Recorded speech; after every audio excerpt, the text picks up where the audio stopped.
Okay, this is my Calculus 1 video, Introduction to Limits. We're going to jump right off into this, and we have this function right here. What I want to know is how does this function behave as x approaches 2 from both directions. Here's our function, correct? Now, I can make a table for those values where x approaches 2 from the left.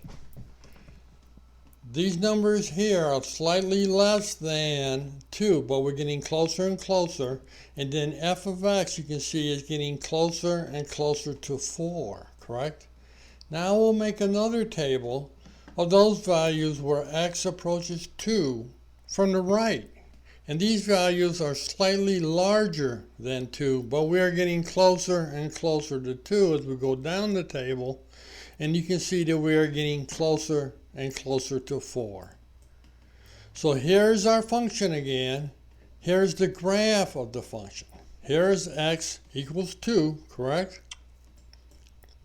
We want to know how this function behaves as it approaches 2 from the right and as it approaches 2 from the left. And we can see in both cases it approaches 4.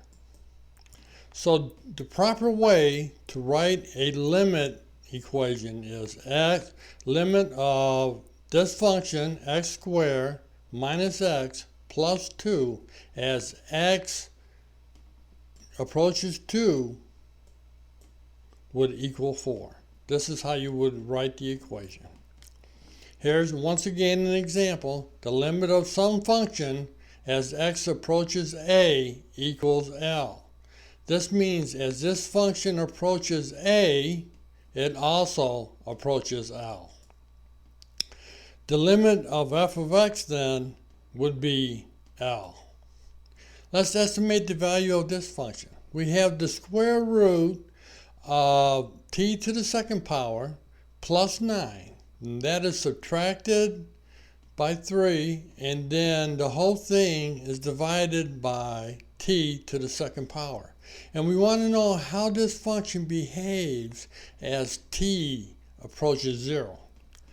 And for this, we can do plus or minus are the same values. So we got plus or minus 1, 0.5, 0.05, and you can see as we go down, we get closer and closer to 0.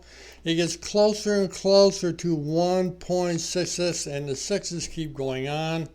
So you could say that it is the value of this equals 0.166 or 1/6. So the proper way to write the answer would be the limit of this function as t approaches 0 equals 0.166, and that will go on, or 1/6.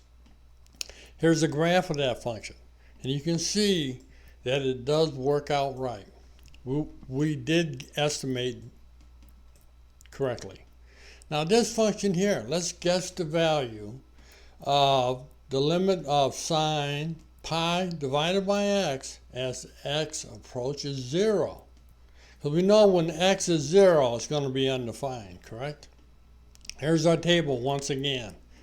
And you can see, plus or minus, you would think that we were approaching 1. As x approaches 0, this function approaches 1. But if you look at a graph of this function, you can see as we get closer and closer to 0, I did not zoom in on this, but this is 1, 0, negative 1. You can see there are many values between 1, negative 1 and positive 1 that are, especially when you get close to it, that are 1, that are 0, and that are negative 1.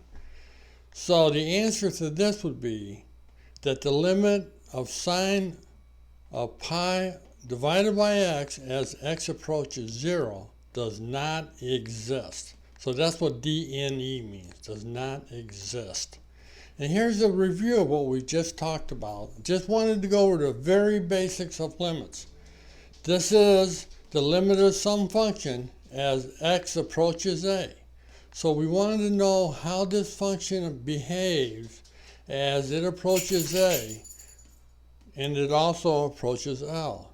we need to check from both sides of the point in question, and if possible, we need to double check our results with a graphing calculator. Later on in the limits, you'll find that there are some rules that in fact will help you know exactly how a function behaves at a given point.